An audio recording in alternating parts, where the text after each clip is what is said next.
Astra Avisosk. We meet again, you two. Hi, Catherine. Do you have any commissions for us today? Commissions, huh? Let me think. Oh, how about this? Please attend the Academia's Academic Symposium this afternoon and recite a love poem on stage. Wait, say what now? And if possible, please also use your camera to capture the reaction of the audience upon finishing the poem. Huh? What kind of commission is that? I see. It appears that you're not interested in this commission. In that case, please go to Port Ormos and convince the Eremites there to spend some time volunteering at the local orphanage. Hey, that's not any better. I'm sure the mercenaries will have some interesting reactions as well. Paimon's gotta ask. Just who exactly has been submitting these commissions to the Adventurers Guild? Oh, the commissioner? Well, actually, I just wanted to see the two of you in action. Was it so obvious? I was hoping you would actually take one of those commissions. That kind of chance to observe humans doesn't come by often. Ah, so it's Nahida. Paimon just knew Catherine wouldn't crack those kinds of jokes. When did you get into her head? From when she said, Ad Astra Abisosk? So it's been you this whole time? Are you done resting up, Nahida? Yes. I've been sleeping ever since we parted ways, and I even had a really, really long dream. It was another dream about the Sabzeruz festival, except it was a happy one. In my dream, I was sitting in the middle of a flower terrace, and everyone in Sumeru City was holding hands as they danced in circles around me. They danced round and round, and everyone looked really happy. I also got to sit on a gigantic flower carriage. Ferris, the Knight of Flowers, raised me really, really high above the ground, and I was throwing an endless amount of Yalda candies at the children. You know, Nahida, maybe your dream is how the Sabzeruz festival really should be. It's meant to be a joyous time where everyone gets together to celebrate your birthday. Huh? Wasn't I describing a really happy dream? Why are you both looking at me like that? Wait, could this be an example of the emotion known as pity? No, we aren't pitying you. That would only make everything worse. We just don't want you to feel too sad. By the way, have you had a chance to visit Dunyarzad? How's she doing? The Homianis haven't allowed any visitors after the festival, so we haven't been able to check on her. Yes, I paid her a visit right after I woke up. She was resting at the time. Her condition is stabilized. However, since Elazar is a manifestation of the withering on the human body, we can only cure it by finding a way to take care of Irminsul's own withering. But for the moment, our top focus should still be figuring out what the sages are up to and what they're planning. Right. Who knows what'll happen if they manage to pull off another scheme like the Samsara of the Sabzeruz festival. So our first priority should be investigating and putting a stop to the sages' activities. As for how we should pull that off, let's discuss it somewhere else. There are too many adventurers around here. Oh, good point. Sorry, adventurers. We're gonna be borrowing Catherine for a little while.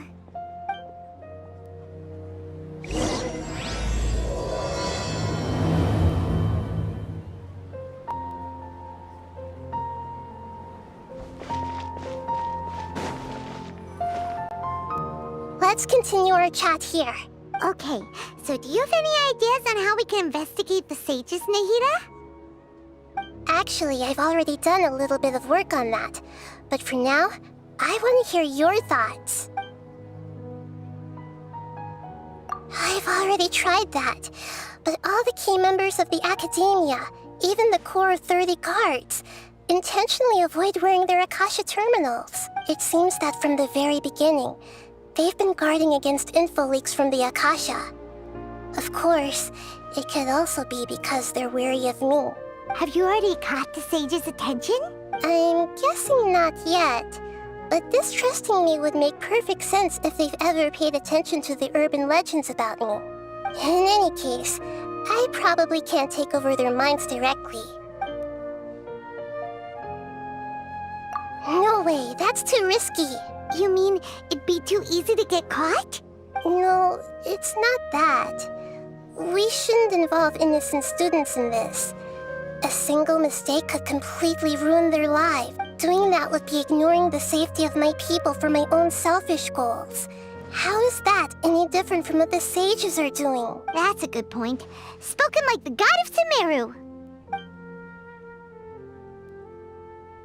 We're in the dark as of now. Since we still don't know anything about their goals, any rash move could tip them off and lead to terrible consequences. After all, every person in Sumeru City is one of their hostages. Are we really out of ideas? Nahida, you're super smart, so you already have something in mind, right? Don't keep us in suspense. Spill the beans already. According to a popular theory from the Vahumana Darshan of the Academia, rejecting impractical motions at the beginning of a planning session will give more weight to the actual proposal. Okay, but aren't you the god of wisdom? You don't have to use that kind of gimmick to make us take your ideas seriously. Well, I've been thinking that if I can't directly possess the leaders, and if I can't get ordinary people involved, then I should find someone who's already involved, but hasn't decided to side with the sages. You're saying we should recruit a spy? That does sound like it could work. Oh, before coming back, we met someone named Alhaitham. He seems like he acts alone, and he likes doing stuff behind the Academia's back. They probably aren't in cahoots. Actually, I already have someone in mind. Do you still remember that female scholar named Setaria? Setaria. Paimon remembers now. Isn't she the one who's always trailing behind the Grand Sage of the Academia? We ran into her basically every time the Sub-Zero's festival repeated itself. You could even say we're old enemies by now. Paimon still remembers the smug and mean way she always spoke to Nilou. I've always liked observing all kinds of people, and Setaria has always stood out from the crowd. She was born in the desert and was hailed as their greatest genius. Her academic gifts allowed her special admission into the Academia, and also gave her the opportunity to serve as the sage's assistant. Oh, Paimon didn't know she was from the desert. She must be pretty special then. Paimon feels like most of the desert dwellers around the city are working as mercenaries. The name Setaria means star. When she lived in the desert, she shone like the brightest star in the night sky. Later on, she was chosen by the sun. The star was given a place in the daytime sky to complement the sun's dazzling light. Soon after, the star witnessed the sun scorching the earth, which brought forth many disasters. The star began to waver. Instead of staying beside such a sun, wouldn't it be better to return and light up part of the night sky? But in the end, she couldn't give up the radiance of daytime.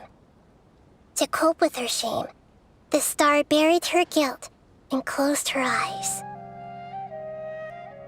From the sound of it, Setaria's just hung up on the research opportunities here. But she doesn't really support the Academia. She still feels guilty about not doing more for the desert, right? She's just running away from her problems. Indeed. When they are presented with complex moral issues, many people will simply plug their ears and go with the flow until the problem can't be fixed anymore. She's suppressing a lot of guilt, but before she realized it, she had already become the sage's accomplice. She can't deny her part in their schemes anymore. Right. We must somehow make her face her problems again. That way, not only can we get useful intel from her, but she can also use it as an opportunity to redeem herself. From my past observations, Setaria will take a day off from the Academia every 10 days to do some shopping in the city. Tomorrow afternoon just happens to be a shopping day for her. That'll be our chance. To prepare, let's go check out some of her favorite spots and have a quick chat with a few of the vendors there.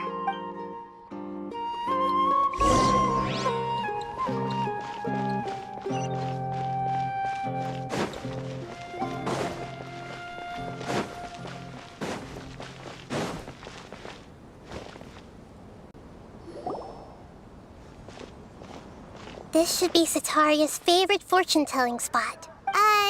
So should we ask the fortune teller about Sataria? No, I already have enough information on Sataria. The most important thing now is for you to pay attention to the vendor's talking style and key characteristics. Talking style and key characteristics? My poor lost lambs. Have you become troubled over your fates? The divine voice of wisdom often echoes between mine ears. If thou be blessed today by the gods, I may be able to show you the way. Huh? Really? Nahida, you've been whispering things to her? Shh. My friend here has some doubts regarding his future. Can we get a fortune reading for him? Of course, of course. In that case... It would seem that Harut and Marut are quite wary of you. Perhaps, at some time in the past, you have somehow offended the gods. Only mocking the god of Animo, questioning the lord of Geo's financial savviness, and brawling with the god of Electro. Do those count? Oh, nothing. Go on, pick an aspect for her to divine. Love prospects? No problem at all.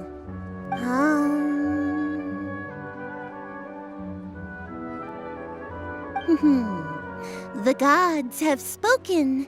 The truth shall be revealed. One who is fated to cross your path will appear on... Huh? So many people will fall for you. How could that be? Harut, Marut, did you two spoil my divination? I've never read a fortune so absurd. Actually, Paimon thinks this is probably the most accurate fortune-telling you've ever done. I admit that the orientation of today's celestial matrix is, suboptimal. As such, there will be no charge. Is that so? Well, that can't be helped. If you were to bring some food offerings for Harut and Marut on your next visit, perhaps they could help you reverse the wheels of fate.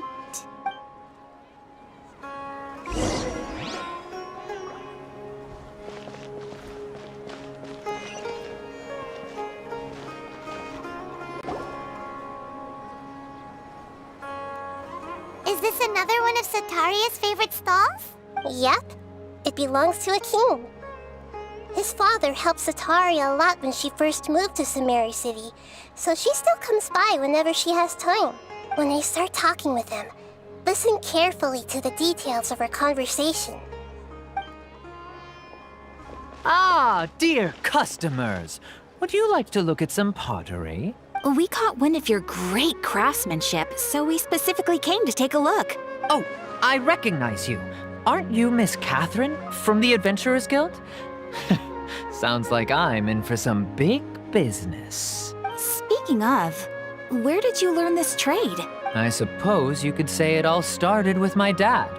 He's a mason by trade, but I picked up an interest in clay while apprenticing for him. After that, I began making pottery by myself in secret, and I simply changed trades when my works turned out well. Although it's a pity that I'm no longer making much use of the knowledge provided to me by the Akasha. That's nice. You're making a living doing something you love. So is your father still working as a mason? Oh no, not anymore. A few years back, he fell from a roof and broke his leg. Since he had already saved enough Mora over all these years, he's just enjoying the retired life in Port Ormos nowadays. I see. We wish him peace and happiness in his retirement. I'll have someone in charge of logistics at the guild come by another day for some goods. We'll leave you to it. Take care now. No problem. Rest easy, all our goods are sure to meet your every need.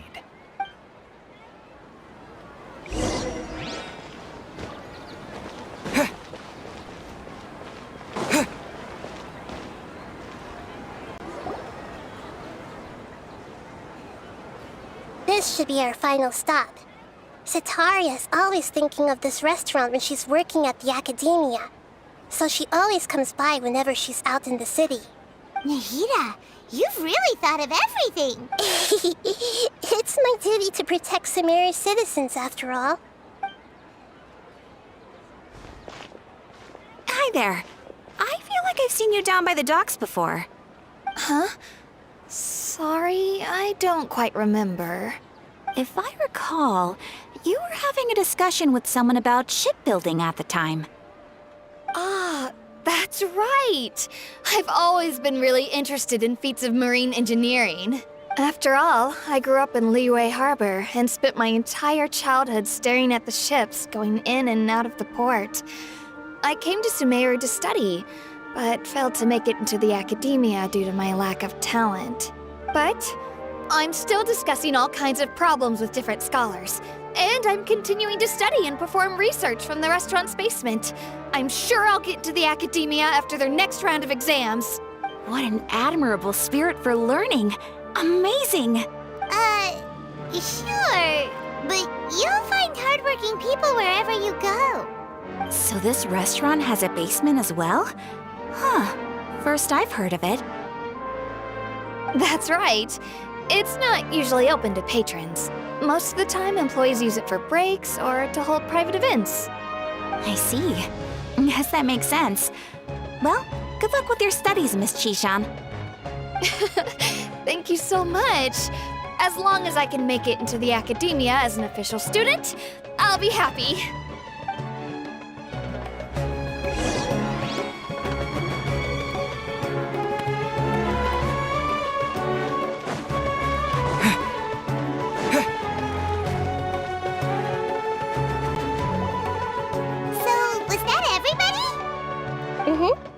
Three familiar faces should be enough for Sataria.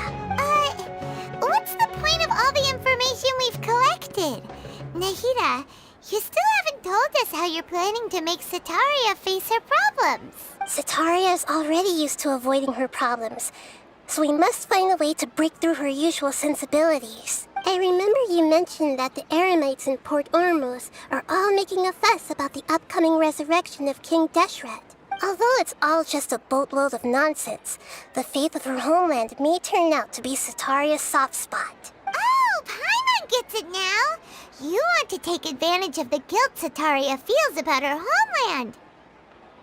Although she knows she should return home to help the people of the desert, all she's done is conspire with the sages. So how do we set that up? Well, King Deshret is long gone, and Sataria is also too smart to fall for any simple tricks. If we simply engaged her under the guise of King Deshret's believers, she would definitely be wary of us, and we may not get anywhere. But if we were to borrow some of her close acquaintances to talk with her, her reaction would probably be very different. So you mean you're going to possess those people we just talked to? Yep. Possess them through the Akasha. Imply they've already converted to the faith of King Deshret, and then convey our made-up will of King Deshret. As long as everything goes smoothly, we'll get through to Sataria for sure. She'll never guess that we had anything to do with it. So that's how you're going to use all the info we collected on these people. It's so that you won't slip up and break form. Possessing them will only work if you can manage to pass off as them. Exactly. So, best of luck with impersonating them. Huh? Best of luck? But we don't know how to possess anyone. That's no problem at all. I'll just share all their senses with you once I've possessed them. As long as you're also wearing an Akasha terminal, the effect will basically be as if you've possessed them yourself. Huh. That is pretty convenient. But why does he have to do this? Can't you do it yourself? Although I've been observing humans for a while, I've never been good at imitating them. You're not wrong. It's always been painfully obvious whenever you try to pass as Catherine. If it was at all possible, I would have preferred to leave these people alone. But seeing how things are now, I probably should just accept it and push on. Yeah, don't beat yourself up over it. We're only doing this to help everyone, and we'll only be borrowing enjoying them for a little while anyway. Alright, then let's give it a go tomorrow afternoon.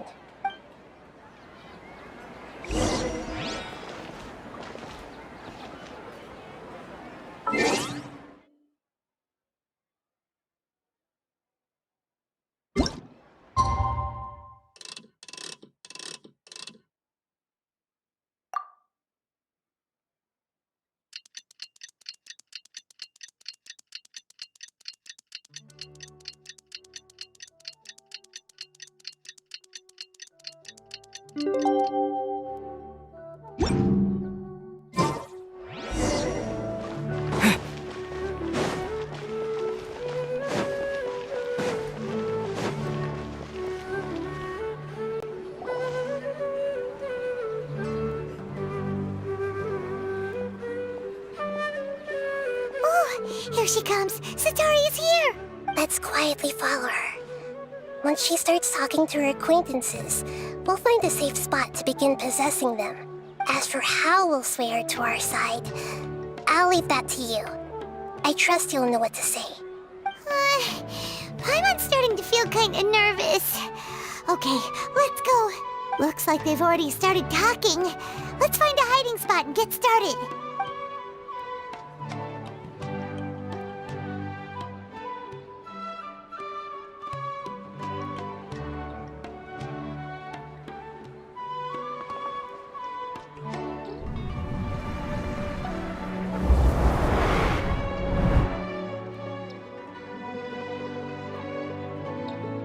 That's right. You really can't force anything when it comes to love. And besides, everyone around me has a very different background and outlook. Are you still listening to me, Nabia?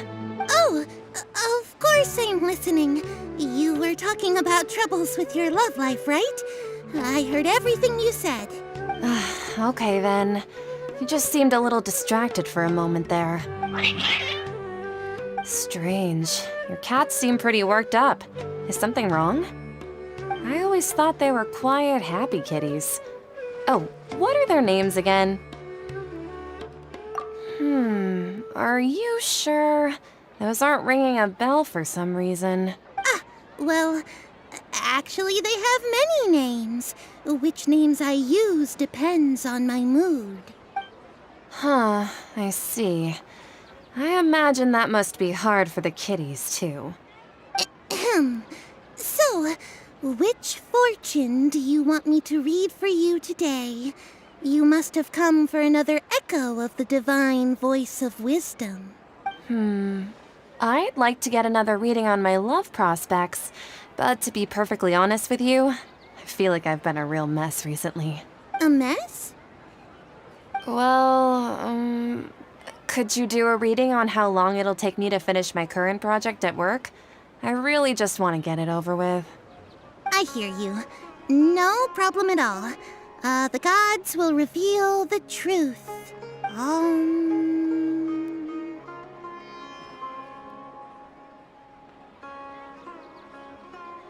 The gods are asking, Setaria, why haven't you gone home? Why haven't I gone home? Do the gods really know everything I've been thinking about? Setaria, why don't you just go home? It's a demand now instead of a question. The gods seem to be truly upset. I'm sorry. I know I failed the gods. Please pass on my most sincere apologies and ask for their divine forgiveness. And if I may ask, Nabia, is there a specific god who's speaking to you right now?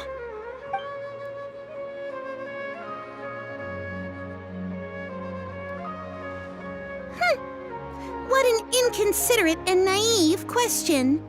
The god who is speaking to me is, of course, the wisest and mightiest of all, King Deshret. King Deshret? No wonder he would make such a demand of me. Wait a second. King Deshret passed away a long time ago. Even though news of King Deshret's resurrection has been spreading like wildfire, it's all just a misinformation campaign from the academia. How can King Deshret still exist in real life? What insolence! I am King Deshret's most loyal believer. Do you wish to refute his voice of wisdom? Oh, no. As a child of the desert, I am only reveling in his power upon learning that his divine glory has touched even this city. I will think very carefully about his demand of me. I'm sorry, I must go now. Wait!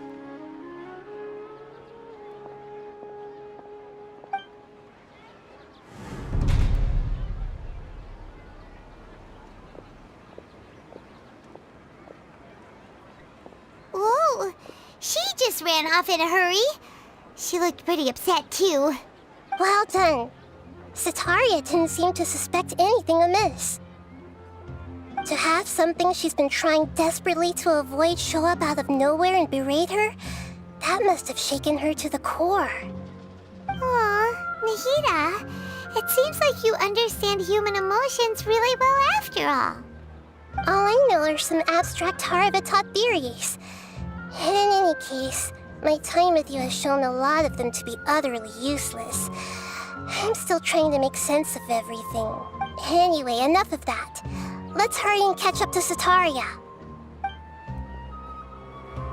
He's at Akeem's now, right on cue. Let's get ready to possess him right away!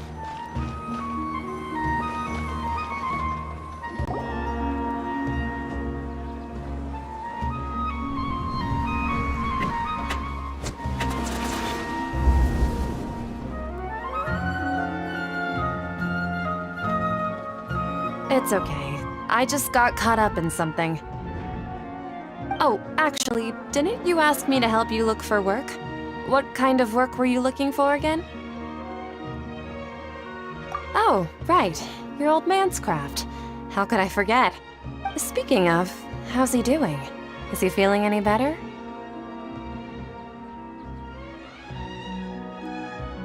Oh, that's good to hear. I have been thinking a lot about him. If I could get some more time off, I'd love to pay him a visit. Actually, while we're talking about him, is he still living in Port Ormos? Yeah, he's been retired there for a while. If you could find the time, please write him a letter. Let him know that recently, faith in King Deshret has taken root in Port Ormos and has begun to spread across Sumeru. He has a quick temper and has always been a devout follower of the Dendro Archon. I don't want him to get into a fight with those King Deshret believers because of a difference in beliefs. Oh? So, who are you siding with in all of this? The Academia or King Deshret? I'm so jealous of you.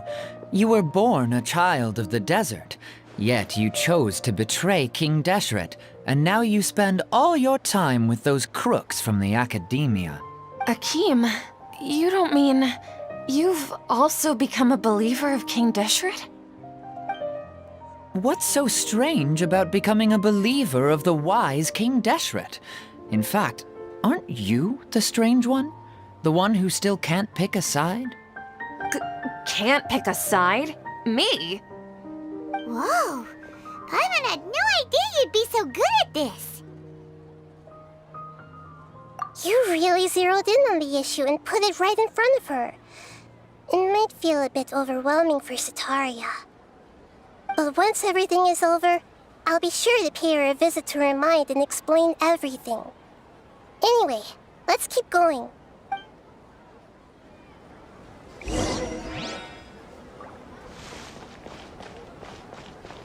Come on! Setaria's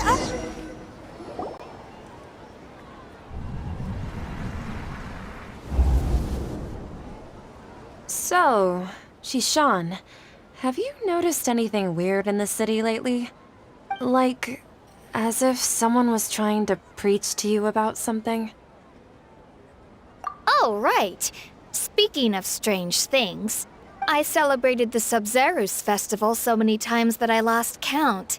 That was really weird. Wait, how could you be aware of that? That should be impossible. Nothing in the report indicated anything like that. Are you still failing to realize that the Academia's lowly tricks could never deceive all of Sumeru's citizens? Shishan, don't tell me that you've converted to King Deshret as well! What an absurd question. You make it sound like I should be ashamed for becoming a believer of King Deshret. In reality, shouldn't you be the one who is ashamed? You, who works side by side with the academia and treated people as nothing more than experimental subjects. Please, please stop! Even now, Satari is still trying to run from her problems. She can no longer justify everything to herself. Hey, she's trying to talk to the guards! What should we do? This is the most important part of all. Quick, get ready. Mercenary, you're a member of the Corps of 30, correct? Please help me pass a message to the Matra right away. The situation in the city is getting out of control. Please, try to remain calm, miss. Tell me what's happening in the city. Heretics are infiltrating the city, and they've already converted many residents to their side. Heretics? What kind of heresy are you talking about? King Deshret! Many people I know have suddenly started believing in him, but he's long dead. It's impossible. Miss Sataria, nothing is impossible. You know my name? King Deshret is immortal, and all who defy him will one day pay the price. You must face the truth, Sataria. You tread a treacherous path, and the longer you ignore it, the tighter the Academia's grasp on you will become, and the deeper you will be ensnared. Child of King Deshret, Never forget that the desert that belongs to you lies elsewhere. What's so strange about becoming a believer of the wise King Deshret? In fact, aren't you the strange one? The one who still can't pick a side? What an absurd question. You make it sound like I should be ashamed for becoming a believer of King Deshret. Sataria, why haven't you gone home?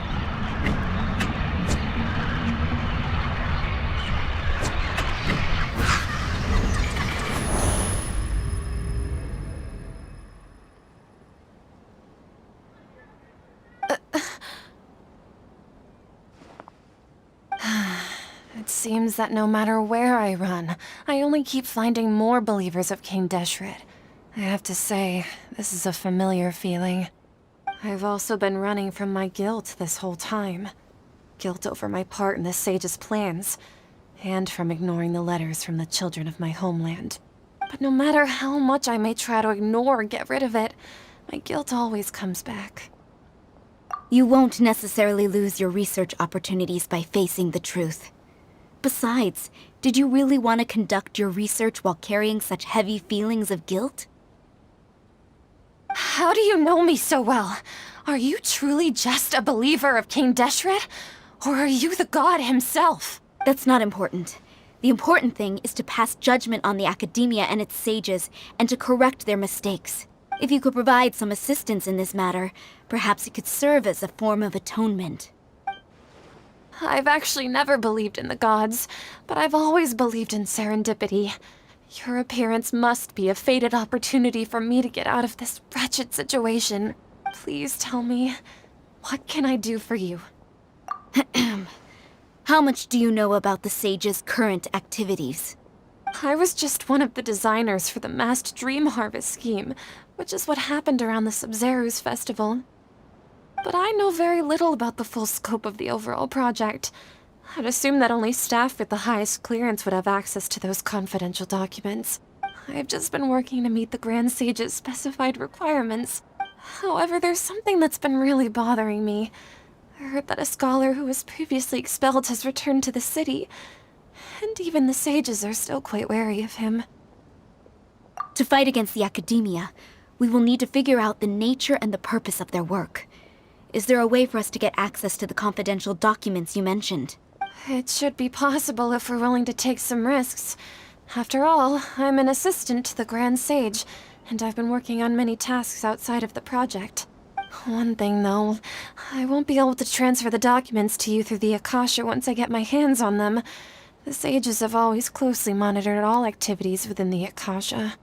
Let me see... let's use the most primitive method. Send someone to pick up the documents tomorrow evening at the Academia entrance. The Academia entrance. Wouldn't that be too conspicuous? Don't worry about that. I assure you, this won't be a trap. I'm only suggesting this location because it'll draw more scrutiny for me to leave the academia again. It'll be safest for me to distract the guards long enough to hand you the documents. All right, I trust you. So, if I were to successfully complete this task, would it mean I've atoned for my wrongdoings? That'll depend on the judgment of the Dendro Archon. The Dendro Archon. That's right. Her people are the ones we have endangered. As the God of Wisdom, she's also the one responsible for judging and guiding the scholars. Maybe it's time for me to find a god to believe in. Just as Nahida predicted, we've managed to bring Setaria to our side. The Traveler's execution was ingenious. He's the one who deserves all the praise. Well, now that we've made plans to meet again tomorrow evening, all we can do is pray for Setaria's mission to go off without a hitch. Pray? But if we're going to pray to the gods, aren't we just praying to you? God of Wisdom and Guardian of the Scholars? No. The truth is the true Guardian of Scholars. I've always believed that. Anyway, let's meet again tomorrow evening at the Adventurers Guild.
Catherine, right? That's right.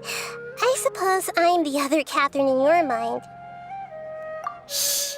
We're on a secret mission tonight, so we need to protect Catherine's identity. Yep, Paimon's right. We cannot fully rule out the chance that the meetup tonight is just a trap. If something were to happen, my existence may be the only trump card we'll be able to play. After all, the academia should still be unable to confirm the existence of my consciousness in the outside world. Yep, exactly. Just what Paimon was thinking. Anyway, enough about that. Let's just make sure to be on our guard. Off? What do you feel is off? It's the middle of the night. Of course it's quiet. You're not getting paranoid, are you? No, I think he's right.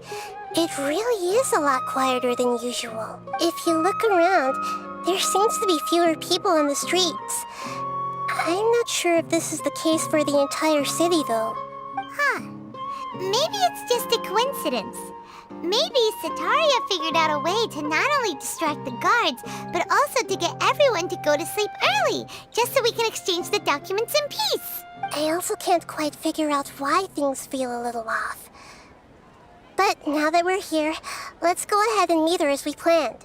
Well, regardless, as long as you're here with us, Paimon feels a little safer.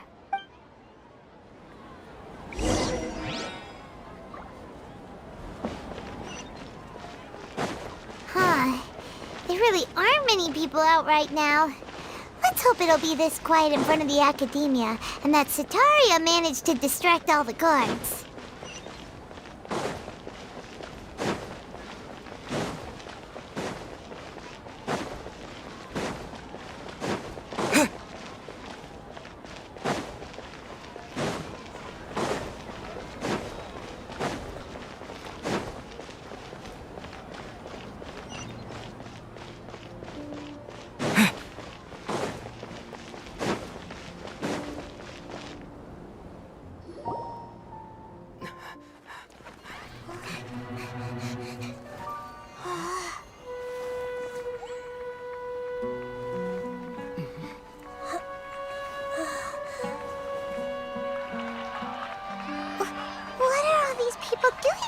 this hour of the night.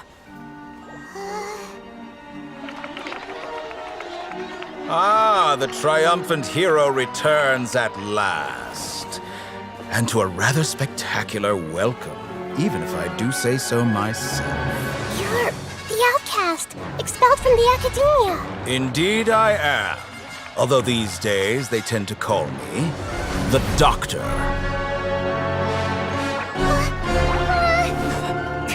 If you're looking for your researcher friend, she has already been taken into confinement. With some basic caution, she could have discovered the listening device on her person. Clearly, she lacks the degree of rigor expected of a true scholar.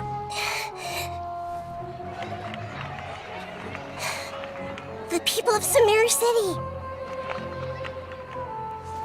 What have you done to them?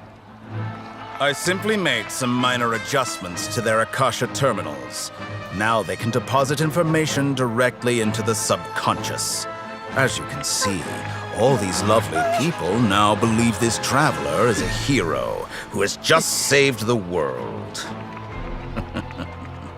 My experiment is a success. And now it seems they can no longer hold back their sheer adoration. Oh no, what should we do? These are all just regular people. Leave now. You need to get out of here. But that guy's a Fatui Harbinger. We can't just leave you here. Nor can I abandon the people of Sumeru.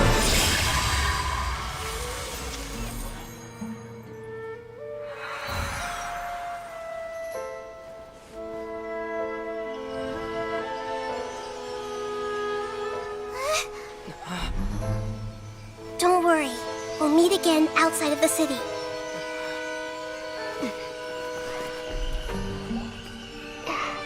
I see. You appear to have overridden their mental faculties with your own consciousness. To possess such a powerful mind, you must be the God of Wisdom.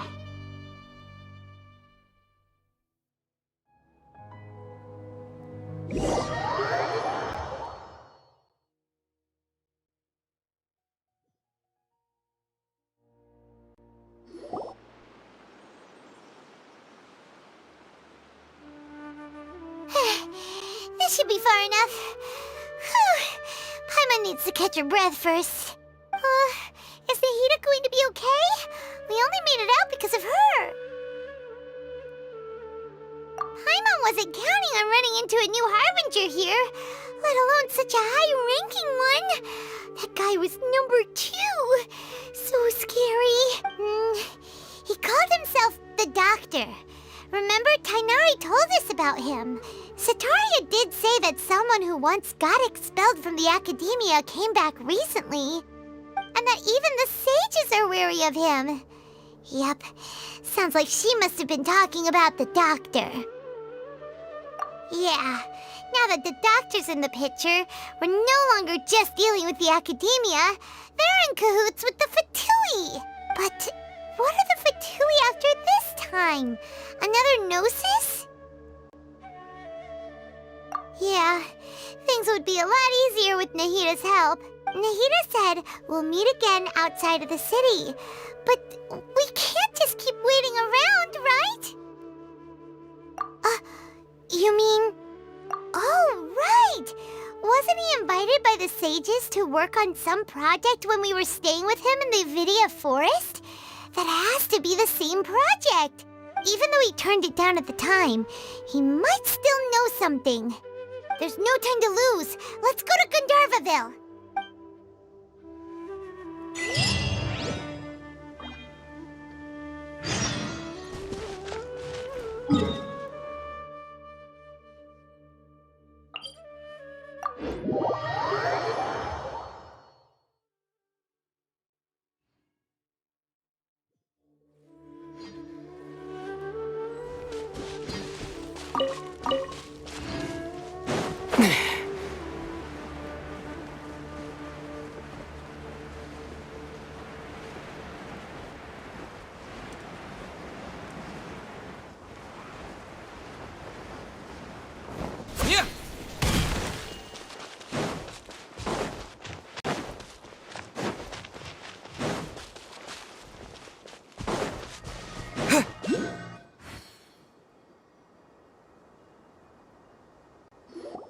Hold it right there. A blonde-haired traveler and a floating fairy. We've got you, all right. Take a look around. You've fallen right into our trap. Are you mercenaries from the Corps of 30? Did you come here to arrest us? Corps of 30? We're nothing like those government lapdogs who don't even get scraps for their work. We are an elite brigade that commands the highest commission rate in all of Sumeru. We're here on the orders of a client known only as the Outcast. The Outcast? An outcast from the academia? But why wouldn't the doctor just send the Fatui after us? Still wasting time on idle chit-chat. We'll shut you up soon enough. Get them! You're up, Traveler! Following orders. New punching. By royal decree. Take scare!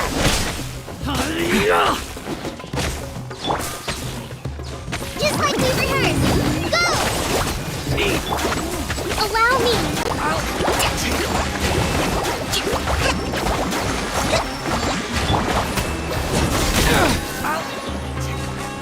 That's close. New punching. Midnight Phantasmagoria. Need! It isn't over yet! Here comes reinforcements!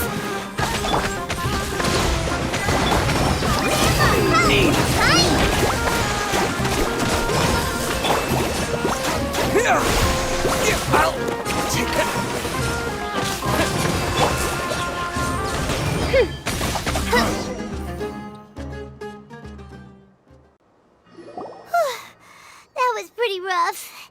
Is that what elite mercenaries are like? Yeah, looks like we'll have to keep our guards up.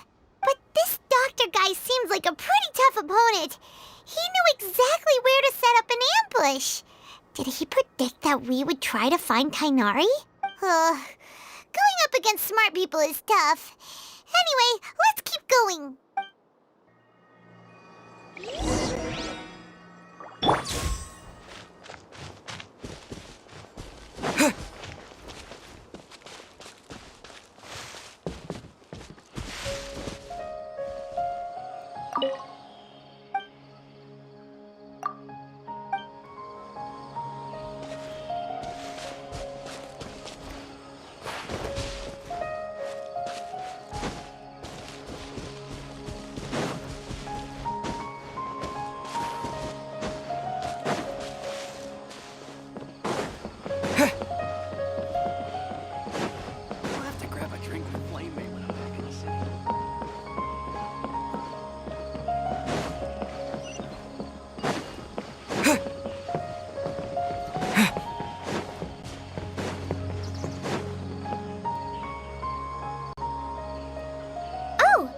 Traveler and Paimon, what are you two doing back here?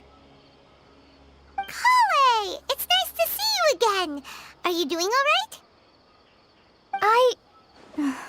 To be honest, I'm not doing too well.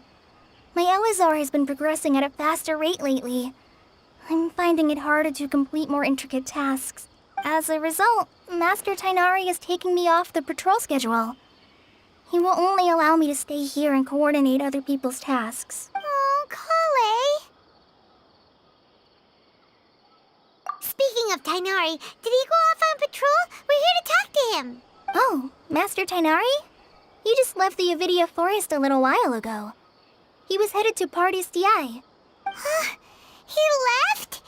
What? Isn't Tainari always saying that he never wants to leave the Avidia Forest? He even turned down the Sage's invitation. I thought it was weird too. Master Tainari always prioritizes his work as a forest watcher above everything. He almost never leaves his post. He left in a hurry this time, though. No, I only found out that he left through a message he left behind. He also made sure to delegate all his tasks using a schedule. To leave in such a hurry? I guess he had something urgent to take care of. Master Tainari originally studied in the Amorta Darshan of the Academia, and Pardis Dii is something like the Immortus research base. Many rare shrubs and grasses have been planted there for research. I know that before he became a forest watcher, Master Tighnari once spent a long time conducting research at Pardis Dii. A research base, huh? Gotta wonder what kind of research Tighnari just decided to work on all of his head. Oh, we don't have a lot of time, so let's go look for him at Pardis Dii. Don't worry, I'm fine. I'm used to living with Elazar by now. If you run into Master Tighnari, please send him my regards. Got it. Will do. See you later, Kale.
Wait! Look who it is!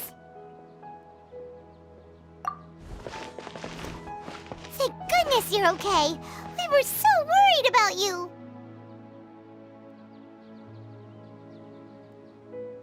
Hey! This was supposed to be a touching reunion, but you're ruining the moment! Actually, it's very smart of the Traveler to be wary of me right now. After all, the Doctor has shown that his technology can apparently even control human minds. Plus, it's not like you could have known what happened after we split up and I was facing the Doctor by myself. Even a pool of stagnant water after a torrential storm can occasionally pass as a patch of sky. Paimon feels like only the real Nahida could come up with such an obscure analogy. Huh? But I wasn't trying to win your trust or anything. All I wanted was to clarify my point. Well, we understand that point now. Please, Nahida, tell us more about what happened. Are those poor people all right? When you left, I was still in the middle of restoring everyone's minds. Thankfully, when the Doctor mentioned depositing information into the subconscious, he didn't mean engraving information into their minds. Instead, he did something closer to creating hallucinations. That was still within my power to fix. Luckily, I managed to finish my restorations and mind jump away from him just as he was about to capture me. Whew. What a relief. The Doctor sure pulled out some hidden cards, but good thing we had Nahida with us. I wouldn't be relieved just yet. I gave away my true identity when I restored everyone's minds, which means we've lost another one of our trump cards. Also, the Doctor is already an expert at modifying Akasha terminals. Maybe it's only a matter of time until he captures my consciousness inside the Akasha. Would that mean you'd no longer be able to jump between minds? Then how do we stop him? He's still at the Academia, so it's possible he already started messing with the Akasha. Ugh, it feels like he's toying with us. What a nasty piece of work. Plus, the Doctor's combat ability alone is apparently enough to make him worthy of being number 2 of the Fatui. We shouldn't give up hope just yet. Let's try to find another way to attack this problem.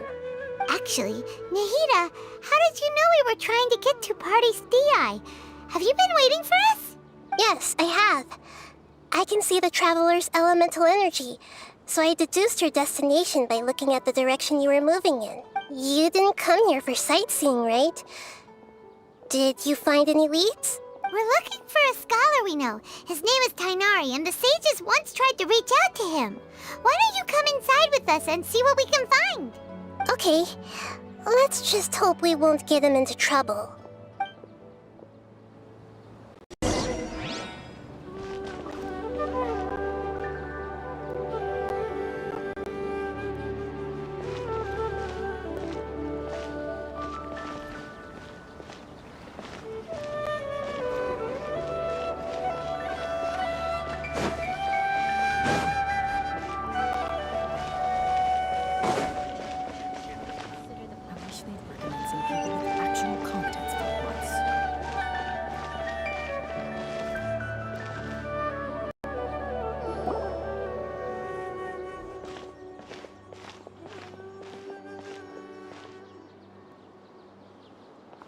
Traveler? It is you! It's Hypatia! What a pleasant surprise! It's so nice to see the two of you again. Who's this? She's a scholar we met in the Avidia Forest. When we last saw each other, she was still training in the... what's it called? Satyavada life? Oh, I see. That's right, we're old friends. You've come at just the right time. Ever since I've come here, hardly anyone has even talked to me. Hypatia, you're way too excited about this. Actually, for you to leave the Avidia Forest means... you're not in training anymore? Wait, no. Did you already finish your training and reach Paripurna life? What do you think? My consciousness has already managed to make contact with the divine. You did it! Congratulations! It's so exhilarating to share this sublime joy with others at long last! When my consciousness made contact with the gods. What a supreme and unparalleled experience that was! That sounds incredible! Oh, all right. Actually, please wait. I haven't forgotten my promise to you. Remember? I promised to help you understand what you saw from Irminsul once I gained deeper insights. My current self has not only gained true insight, but I can even help you establish a direct connection to the consciousness of the divine. You can do that? I've never heard of anything like that, but if you want to give it a try, I'll do my best to protect your consciousness during the process. Hold on. I brought some spirit borneal with me. This is still a crucial part of the ceremony. We're using that incense again? All right now. Hold my hand. I'll help you establish a pathway to connect your consciousness. Okay.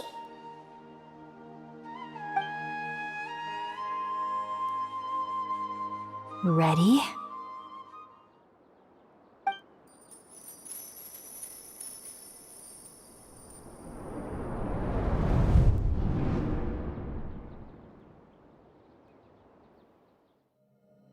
It took 3 betrayals for me to finally understand.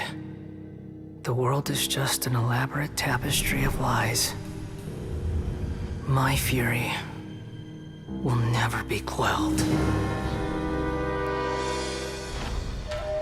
The first to betray me was a god. My creator. My mother. Valuing strength above all, she saw no worth in me and I was discarded. The second was a human. My family. My friend. Consumed by fear, he saw me as an abomination. The third was one exactly like me. A hope for the future. A fledgling barely out of the nest. Powerless before his mortality, He broke his promise to me. Humans, they can't be trusted. And the gods fill me with pure loathing.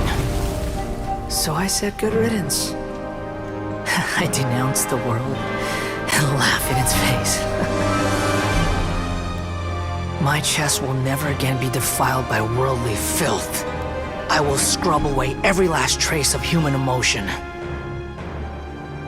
Then it will be empty, a blank slate, and ready to receive a supreme gnosis, brimming with pure divinity.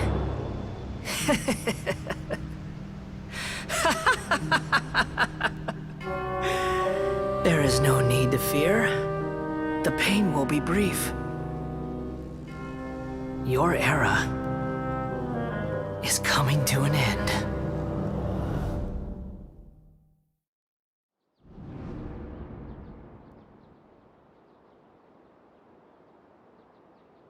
What was that? Did we actually just see the Balladier's memories? Everything matches what we know about him. But how is he connected to the divine consciousness that Hypatia was talking about? You saw it, right? You felt it, right? Such a majestic god! Such a noble will! Such sublime emotion! Alas, shame. If only that which beats within my chest wasn't a filthy mortal heart. Oh, great and merciful God! Please grant me forgiveness and salvation! Do you understand now? I'm afraid this is no Puripurna life, but rather... Ah! You! Why are you so mean to me? Why is everyone hiding from me? I found divine wisdom. Shouldn't I receive praise and honor? Haven't I uncovered that light in the darkness? Hypatia? That's how I always thought everything should be. Wait. Have I already lost my mind?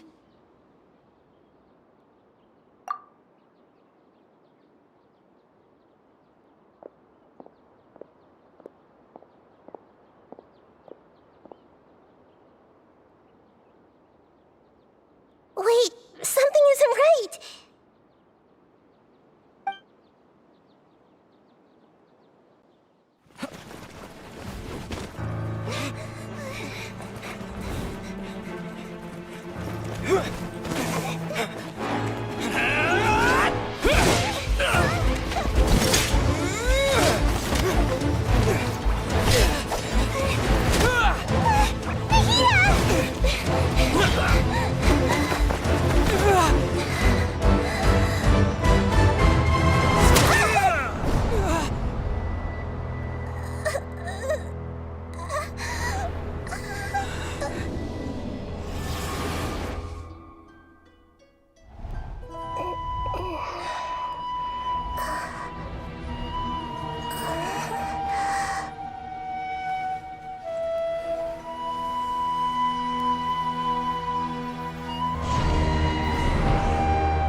Okay, we finally lost him!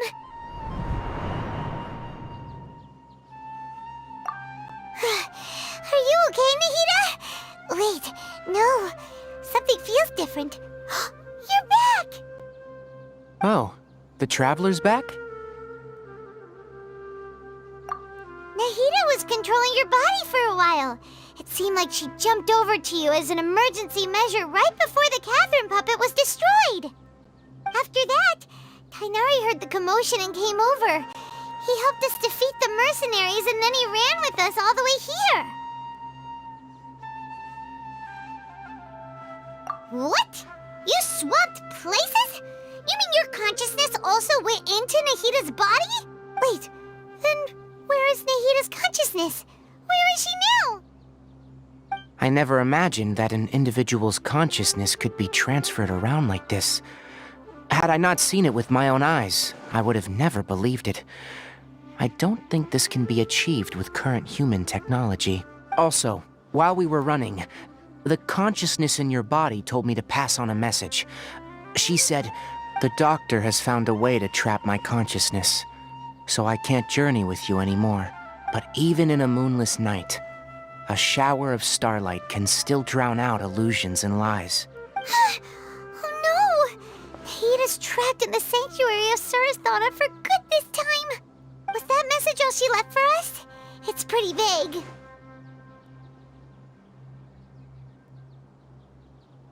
Oh, that makes sense. Since the doctor captured her, she won't be able to say anything without him knowing. She's being extra careful. Even in a moonless night, a shower of starlight can still drown out illusions and lies. Huh. Paimon knows the moon illusions and lies are from that alchemical divination at the Sub-Zero's festival. Didn't Nahida use a starlight analogy before? It had something to do with Sataria.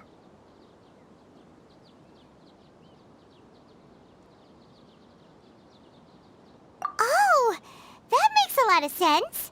Huh. Do you think Nahida was telling us to go find help in the desert? But she isn't with us anymore. Think we'll be okay? Paimon, you said Sanctuary of Surasthana, correct? Does this mean that this Nahida you're talking about, the consciousness who was occupying the traveler's body, is the Dendro Archon? Your guess is correct, but the situation's a bit complicated, so it's really hard for us to explain right now. That's all right. A scholar's curiosity doesn't need to be appeased right away. As for the complicated nature of the situation, safe to say I have witnessed that for myself. I've spent some time with you, and it looks like the Dendro Archon's also on your side. So, I trust you. Thank you, Tighnari. Oh, actually, we came here to ask you a question. What do you know about the project that the sages have been working on? That. While I was indeed invited to join that project, the sages were always secretive about its scope and goals, so I eventually declined. All I know is that the project has something to do with the restoration of Irminsul. Huh? Did you see something when you were in Nahida's body? What? Do you have any evidence?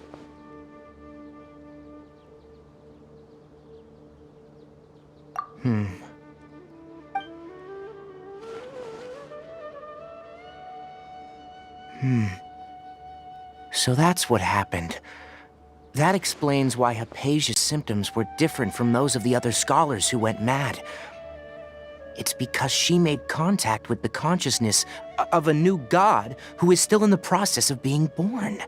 Tighnari, did you leave the Avidia Forest because of Hypatia? I did. I noticed Hypatia's mental anomalies, but since her symptoms were rather atypical, I secretly took her to Pardis Di and began searching for a way to return her to her normal self. If I didn't take action, Hypatia would have already been taken by the Matra to the desert, doomed to a life of exile at Aru Village. Now that you mention it, I knew the Academia has never thought particularly highly of Lesser Lord Kusanali, but I still didn't expect them to do something as arrogant as creating a new god. Looks like I made the right decision by not accepting their invitation. The Doctor and the Balladeer. We have 2 Fatui Harbingers in Sumeru. Sounds like we're in for a bad time. From your description, I don't think they've completed their project. There may still be room for us to intervene. But then, what is the connection between creating a new god and restoring Irminsul? Yeah, it feels like we're still nowhere close to figuring out the sage's goals. right. We've pretty much gone over everything we need to know, so we should head out. How about you, Tighnari? What are you going to do? I'll stay here for now. I still want to try a few more things to help Hypatia. If you're planning to go into the desert, start by heading for Caravan Ribat. That'll be your fastest route. Come find me here if there's anything else I can do to help.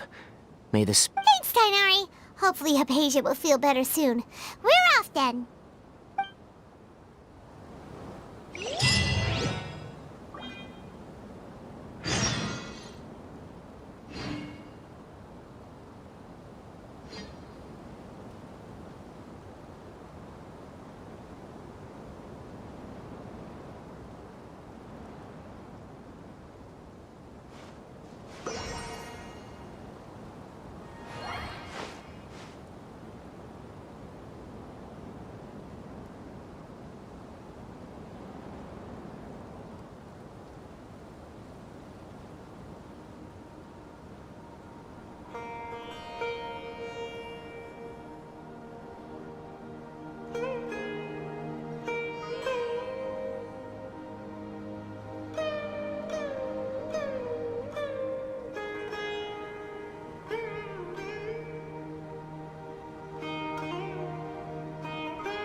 We finally made it to Caravan Ribat. It's pretty lively here. So, just past this wall is the desert, huh? Oh, wow. Paimon remembers hearing people call this the Wall of Samiel. It's made to block sandstorms from the outside.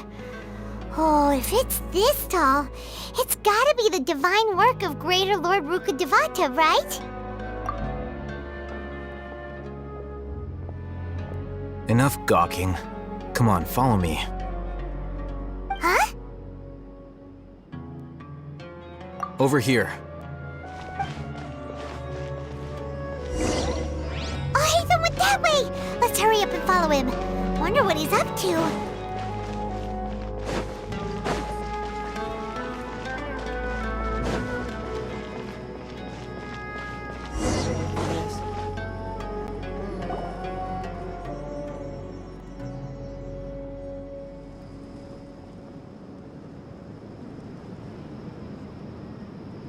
What the...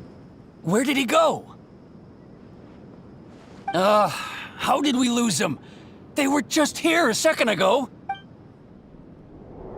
More Eremite mercenaries? Who are they working for this time? Anyway, Traveler, it seems like we were being followed again. You were too careless. You should have noticed those hopeless amateurs trailing you a long time ago. There's no need to thank me. I've never cared to keep track of personal favors. All I did was correct a mistake I happened to come across. It's a habit I developed at the Academia.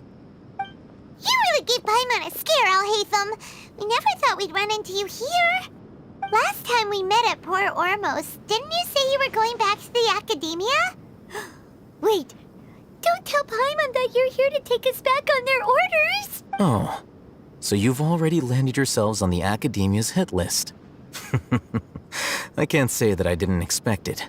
However, had I wished to turn you over to the Academia, don't you think you'd already be the Eremites' honored guests by now? Oh, right. You do have a point. I have no interest in running errands for that project. As a scholar, I've always belonged to the camp that promotes researcher autonomy. And these days, you're more fascinating than anything the sages can offer. Not quite. To tell you the truth, I'm still investigating the Divine Knowledge Capsule. Unfortunately, I've run into some difficulties. Everyone says the capsule originated in the desert and was eventually moved to Port Ormos. If I am to get to the bottom of this, I must understand how the capsule first came to be. Which brings me back to you and why you're so interesting. The leader of Ain al-Ahmar used the Divine Knowledge capsule right in front of you, and upon seeing him, your expression became perplexed, and you were lost in thought for quite some time. To have that kind of reaction, I think you must have realized something. Are you interested at all in sharing what you've been hiding from me? Al-Haytham, you really have a ridiculous eye for detail. What kind of person even notices or remembers stuff like that? So that's your answer. Well, I do work for the Academia after all. So considering that, it is indeed wise to keep your cards close to your chest. But that does prove you do have some undisclosed information about the Divine Knowledge capsule. Am I right? No matter. Rather than simply learning the answers from you, I'd still prefer to investigate on my own. Speaking of, you two are also headed to the desert? That's right! We have the same plan as you! But we don't really have any concrete goals at the moment. Then I'd suggest starting with Aru Village. It's the largest settlement in the desert, so it'll probably have more resources and intel than anywhere else. Well, would you like to head there together? It's always better to travel with someone you know. Let's go!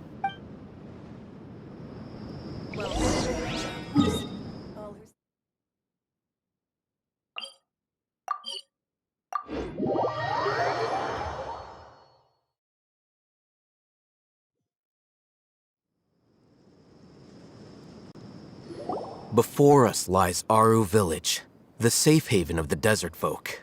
Whoa, this landscape is really something else. What a cool place! Let's go check it out!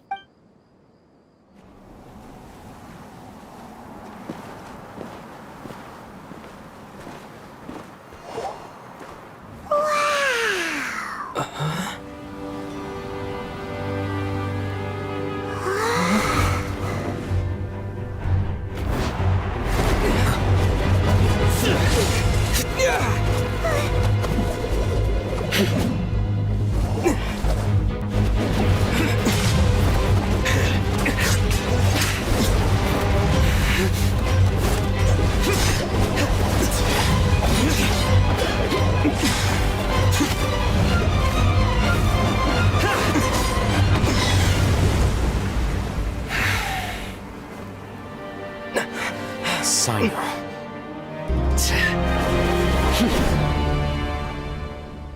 Unless my memory fails me, we have barely spoken 2 words to each other before now at the Academia. Would you care to enlighten me as to when and how I invited the General Mahamatra's wrath? Al-Haytham, do not think you can escape my judgment just because you managed to escape my attack. Judgment? So that's how you'd characterize your actions here, is it? Or would elimination perhaps be a more accurate description? Had I used my full strength, not even this traveler would have been able to stop me. Though styled like an assassination, I sought only to ensure that my target would be unable to flee or resist. Standard practice for the Matra, as well you know. Seemed to me more like your own personal touch. Who is that, Al-Haytham? Did you call him General Mahamatra? Yes. General Mahamatra Cyno, head of all the Matra at the Academia. He's a formidable hunter, and the ultimate nightmare for any who have committed academic crimes. You seem to have placed a lot of trust in Al-Haytham, to the point of blocking an attack for him. If I were you, I'd never choose to side with him. I wouldn't believe a single word that comes out of his mouth. I have been pursuing this scribe for a long time. I urge you, stand back and do not seek to defend him any longer. Otherwise, there will be consequences. Has Al-Haytham done something wrong? Paimon doesn't think he's as bad as you've made him out to be. I won't waste my breath explaining things. Al-Haytham, I saw it during our fight. Take it out. The divine knowledge capsule you're hiding on your person. Unless you want me to retrieve it for myself. Very perceptive of you. Nothing escapes Amatra's senses. Wait, the divine knowledge capsule? Didn't it fall into the Matra's hands in Port Ormos? No wonder you speak with such confidence, Sino. But I must admit, I'm very curious. What does this capsule mean to you? And why, as General Mahamatra of the Academia, are you all alone in the desert? As far as I'm aware, the other Matra have been speculating about your disappearance. Have you been given a mission that's, let's say, morally dubious? If I was the real target of your mission, what was stopping you from simply using your authority and resources to judge me within the walls of the Academia? I should have known you'd be difficult to deal with. You two? Ugh! What you would do, Traveler? Paimon feels like we can't trust either of them! Ahem. Well, look at you two, acting all tough and self-righteous over there. Wait, Dia?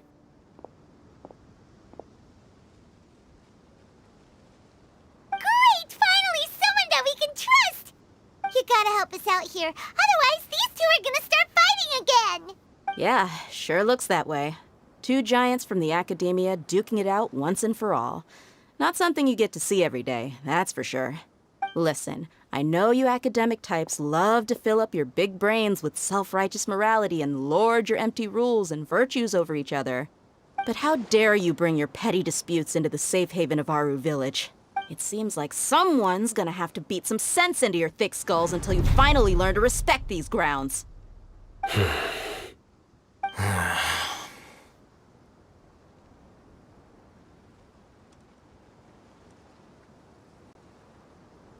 Hey, did either of you hear a word I just said? Whoa, what's going on? The wind's so strong! Is this a sandstorm? Paimon's gonna get blown away! Another sandstorm? What's up with these recently? Hey! All of you, over here, quickly! We have to take cover! Someone's calling for us! Oh, this wind is too strong! Let's get over there! That sounded like Candace. Come on, you two. Jeez, are all of you Academia folks such hard work? Move it! All right, stop yelling.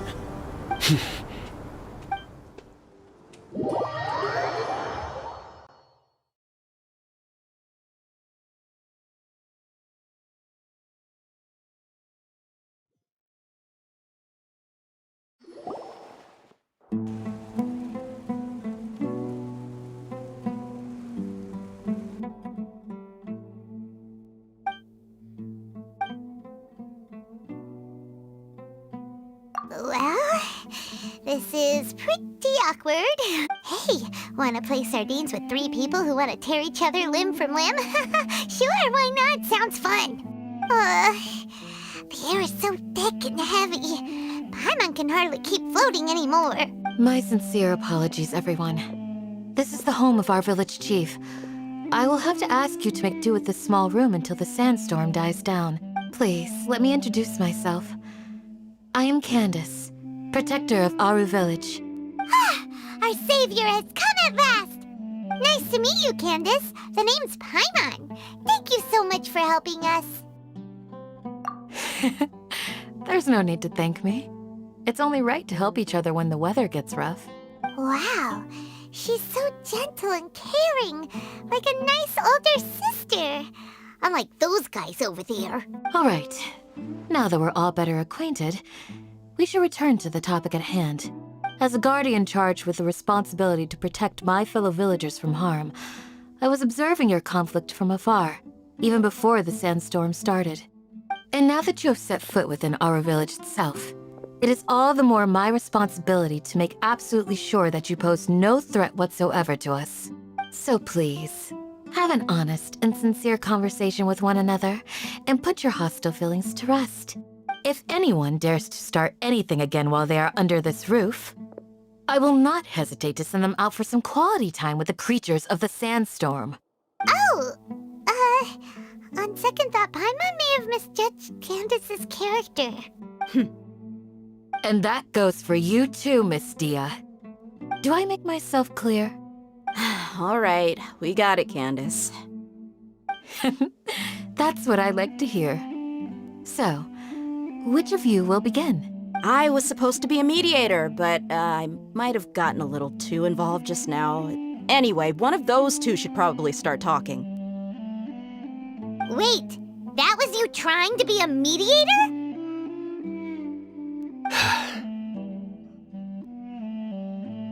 I have nothing to hide, so there's no shame in explaining myself. While Alhaitham wasn't wrong about the other Matra not knowing my whereabouts, it's not because I've been assigned a morally dubious mission. Rather, I've chosen to exile myself. Huh? Exile yourself?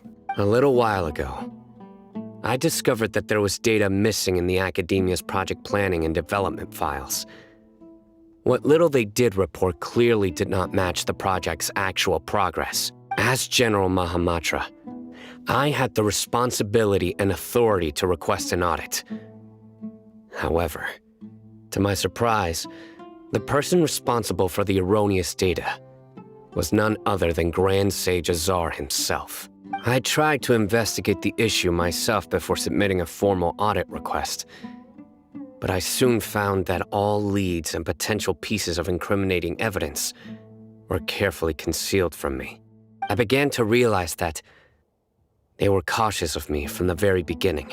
Unsurprisingly, the Grand Sage rejected my audit request as soon as the submission reached his desk.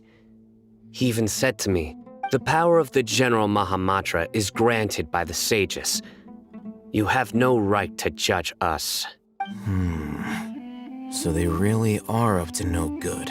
I realized then that to the Grand Sage, the Matra are nothing more than tools for the sages to assert and maintain their control over knowledge. The vows that we took, the principles that we strive to uphold, they are meaningless to the Academia of today. I believed it would be wise to flee the Academia before the sages had a chance to take action against me. This way, they can no longer see nor predict my actions. I will never give up on this investigation. There's no need for someone else to give me power or authority. Once I find the truth, I will administer judgment by my own name. Sino seems to have the same goal as us. We're all investigating the sages. Plus, now that he's no longer the General Mahamatra, he somehow feels a lot less scary. Well, Sino, if that's your story, then why did you see Alhaitham as a target? When I was investigating the matter in the Academia, I overheard a conversation between Alhaitham and a sage. The sages asked you to investigate a blonde-haired traveler. Do you dispute this, Alhaitham? What? Like many parts of the project, this assignment was undocumented. Now throw in your suspicious behavior with the Divine Knowledge Capsule, and I think we deserve an explanation. Yes.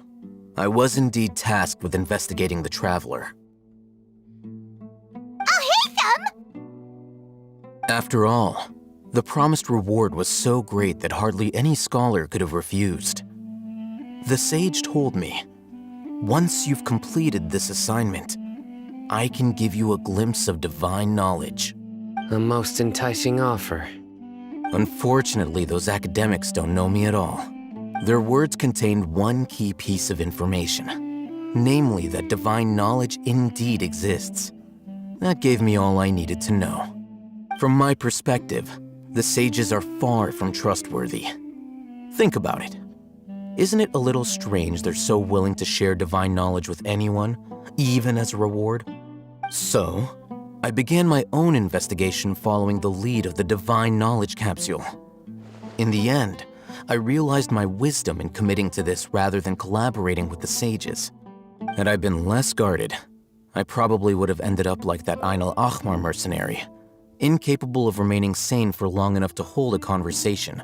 You mean that the sages originally planned to dispose of you? Using one of those capsules that drive people insane? I'd already given up on the assignment by then. I only told the Academia I was waiting in Port Ormos for you to appear so they wouldn't suspect anything. So it came as quite a surprise when I encountered my erstwhile target while investigating the Divine Knowledge Capsule. Criminals do love to talk about coincidences. Even though I ran into the Traveler by chance, I had no intention of providing assistance to the Academia.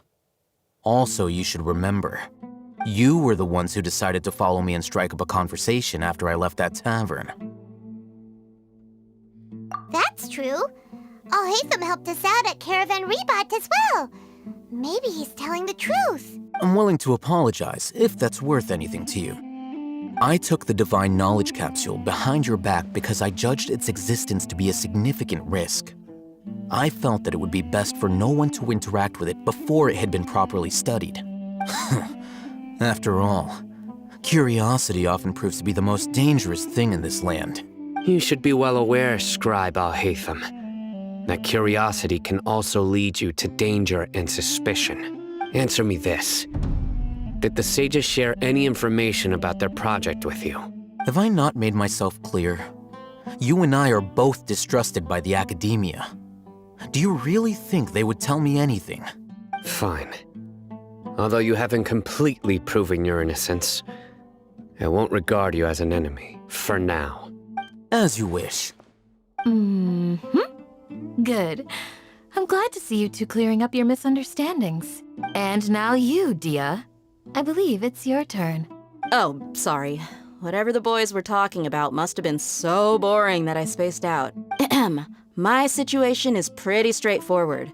My employer, Dunyarzad of the Homayani family, is friends with the Traveler and is currently recovering from her illness at home. I had nothing going on, so I decided to return to Aru Village for a visit.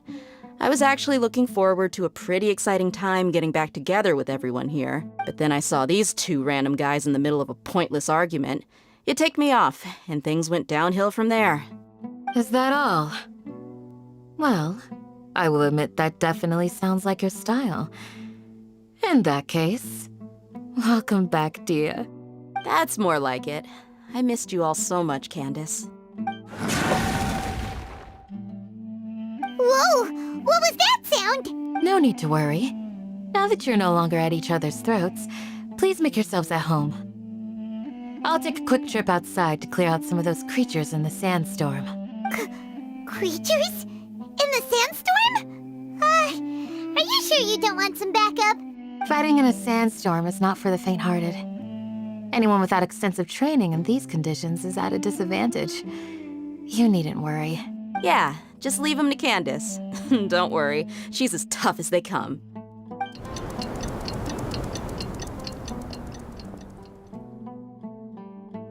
The wind's died down. That means the sandstorm's over, right? Candace still isn't back yet, though. Is she alright? Maybe we should go out and check on her. When you put it that way, even I'm starting to feel a little worried. All right, let's go. We've been here long enough, and the boys are as chatty as the floor.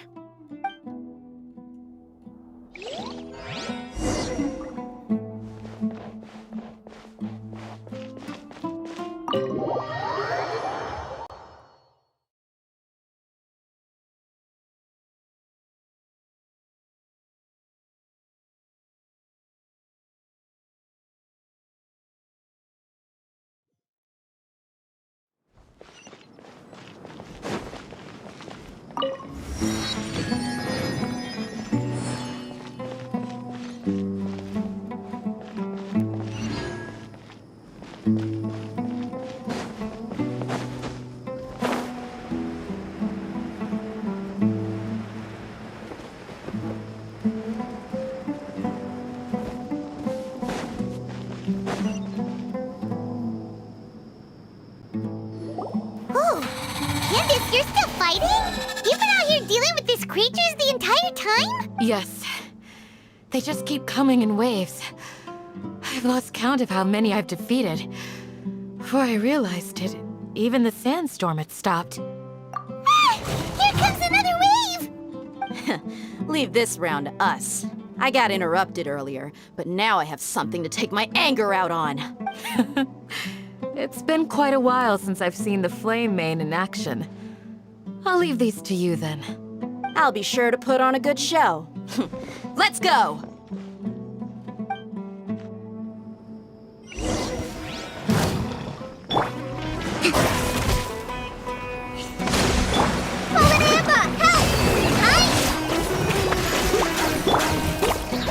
Reveal thyself! Propagate! Here comes another wave! When are they ever gonna let up? Allow me! Fly! Yeah, just like we rehearsed!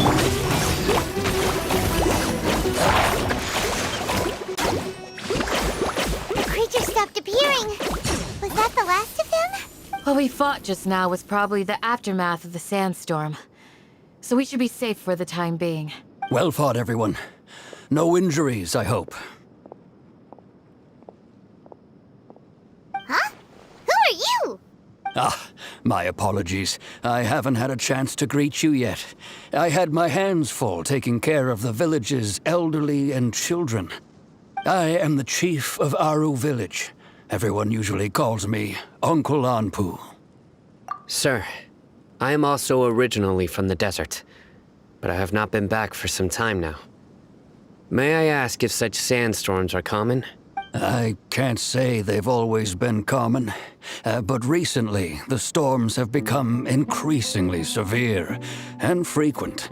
Besides sandstorms, we also occasionally get earthquakes. According to an investigator who stayed in the village a while ago, these unusual natural phenomena are related to the withering of Irminsul. Another effect of Irminsul's withering. So, Irminsul's withering causes withering zones in the forest, and sandstorms and earthquakes here in the desert? Everything in the natural world is inextricably connected to Irminsul. These regional symptoms can indeed be a reflection of Irminsul's present state. Everyone in Aru Village needs to take good care of themselves. Speaking of which, why haven't I seen a single village keeper since I got here? Village keeper? Who are they? Village guards like Candace? Does your curiosity know no bounds? Village Keeper is how Aru Village refers to mad scholars exiled here by the Academia. Most of them are scholars who lost their sanity after a period of training in the Avidia Forest. The Academia believes that their crazed mutterings may have a negative effect on the psyches of other scholars. So, they're forcibly exiled to the desert. Though if you ask me, it's all a boatload of nonsense. Alas, that's exactly what we've been trying to investigate. One by one, the village keepers have been mysteriously disappearing without a trace. But no one in the village has ever seen them leave. If you're planning to stay around the village for the next few days, I'd appreciate it if you could keep an eye out for them. I've had encounters with those people in the past. I'll see what I can do to help. The Matra are the ones responsible for their exile. Now that you're no longer with them, are you trying to alleviate your guilt and atone for your past sins? I'm fascinated by how you think. Mock me if you will, but if you are guilty, I will eliminate you, regardless of my position or identity. Oh, you're the former General Mahamatra. You must be an expert in these kinds of investigations. Thank you for your help. Is it because you're reminded of Hypatia? Oh, these poor scholars. First they lose their sanity, now this! We need to help get them back home, safe and sound. But, is it really a good idea to tag along with Sino? You seem like you really don't trust him. I'll be grateful for the assistance.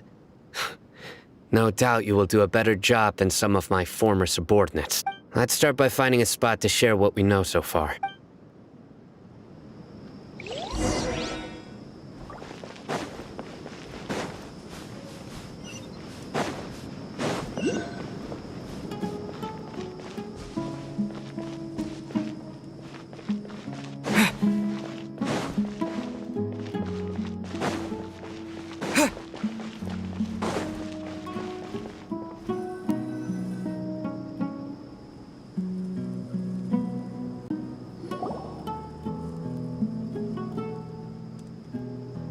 Although I've sent myself into exile, I'm still doing essentially the same things as before.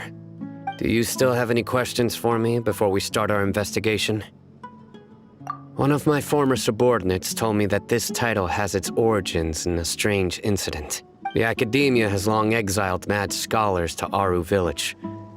A mysterious phenomenon exists here. When mad scholars first arrive, they are as incoherent and deranged as before. But after spending some time here, they invariably begin to calm down. Initially, the people of Aru Village greatly resented having to take in the mad scholars. But a strange incident one night changed that. Aru Village was struck by the strongest earthquake in living memory. Seeing buildings on the verge of collapse all around him, the then chief of the village was preparing to take everyone to safety. Suddenly, he noticed a mad scholar crouching in a corner, caressing the ground with his hands. A soft, green light radiated from him, like a divine glow against the backdrop of night. Despite the powerful tremors that ripped through the ground that night, all the houses remained upright, almost as if they had grown roots reaching deep into the ground. In the end, not a single building collapsed, and no one was hurt. After that, the people of Aru Village treated the mad scholars with greater kindness, and began to refer to them as the village keepers. A soft green light? A mad scholar protecting Aru Village? What do you make of it, Traveler? Paimon thinks so too. Actually, Sino, do you know if any of the mad scholars continued to wear their Akasha terminals at Aru Village? In theory, they would continue wearing them so the Academia could still monitor their activities. With that said, the main Akasha system would no longer have any interaction with them. Oh, no wonder! Everything makes sense then! Add in the fact that they calmed down, it was probably Nahida who calmed them. If you are able to draw a conclusion from this one story alone, then it appears you possess much more information than I do. So, what do you make of the story? Really? Lesser Lord Kusanali. What? You don't believe us? Lesser Lord Kusanali was definitely using the Akasha to give her power to the mad scholars! No, it's not so much that I don't believe you. I'm just struck by your reasoning. Lesser Lord Kusanali, the current Dendro Archon, is she really active in Sumeru? The Academia has always placed far greater importance on the late Greater Lord Rukkhadevata. They've more or less ignored Lesser Lord Kusanali, and I've never had any reason to doubt their views. In addition, I've never heard any stories about Lesser Lord Kusanali and her deeds. To me, she might as well have been a god that never existed. No way! Nahida definitely exists! She's a... how should Paimon put it? She's a good Archon who's kind and wise, even if she says weird stuff sometimes. I've spent many years interrogating criminals, so I can easily tell when someone is lying. Good! Then you should know that we're telling the truth! That look in your eyes. I've never seen that from a liar. You two really must have met Lesser Lord Kusanali. How can this be?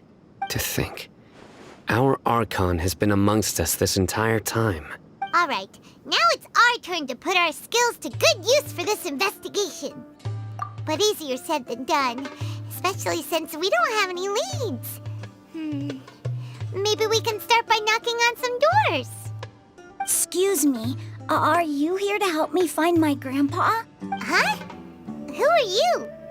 By the sounds of it, a resident of this village. My name is Isak. You'll help me find my grandpa, right? Is your grandpa a mad scholar? Hey, don't say that. Grandpa is just Grandpa. Why do you have to call him that? It's not like he's a bad person or anything. The person you're referring to is not a local. Yet you are. Why do you call him Grandpa? Grandpa is just Grandpa. He's my family. I heard everything you said to the village chief. Please, you gotta take me with you. I want to find my grandpa. I swear I'll help. I won't be a nuisance. Ah, so you're the one who was eavesdropping on us around the village chief's house. I was planning to go out and take care of whoever it was, but I had a vague feeling that they didn't harbor any ill intent. Whoa. Hatham wasn't kidding about Matra having sharp senses. Sino, he's just a kid. All he wants is to find his grandpa. Let's find a way to help him. Sorry. I was only listening in because I wanted to know where Grandpa went. Honest. If you don't believe me, you can ask Miss Candace. All right. But first, let's confirm the facts with Candace.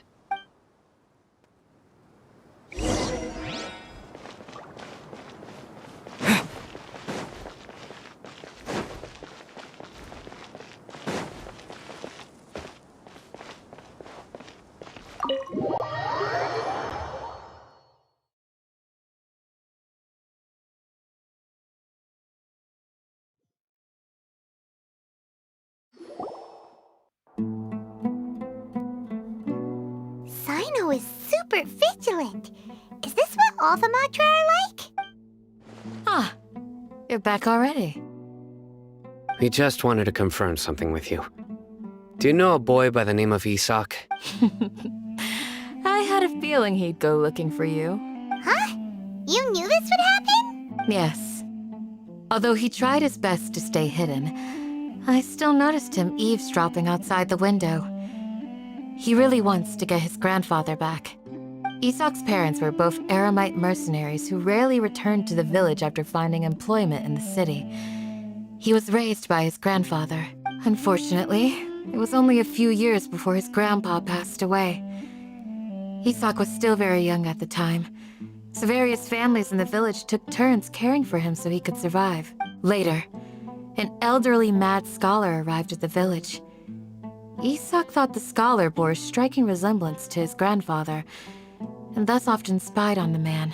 However, the scholar was unkempt in appearance and incoherent in speech. Although Isak referred to the man as his grandpa, he was afraid and didn't dare to approach him. One summer night, the oft mumbling and bumbling grandpa suddenly calmed down and seemed to become more lucid. He even noticed Isak hiding in the distance. So Grandpa walked up to Isak and patted him on the head. He even took Isak to the entrance of the village, where he patiently taught the boy the names of the stars, and accompanied Isak until he fell asleep. The next morning, Isak woke up and wanted to go find his grandpa again, only to realize his grandpa no longer recognized him. However, even so, Grandpa retained his calm expression. It's said that those who saw the scholar claimed he no longer appeared to be crazy, but appeared to be living in his own world, almost as if he were sleepwalking. Isak was thrilled that his grandpa was able to find peace, and would follow him all the time, asking him things like, "Grandpa, want me to take you somewhere fun?" Or, "Grandpa, could you tell me stories about the stars again?" All this somehow just makes Paimon feel really sad. It seems like they both deserve so much better. Perhaps.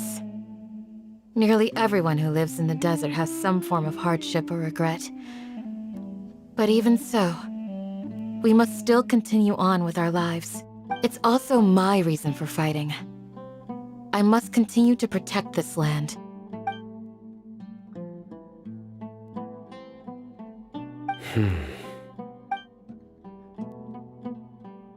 Maybe the people have always had a considerate God watching over them. Huh? What did you say, Sino? No, nothing.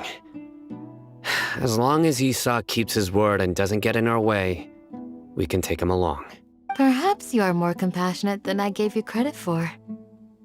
Please accept my thanks on Isak's behalf, Sino.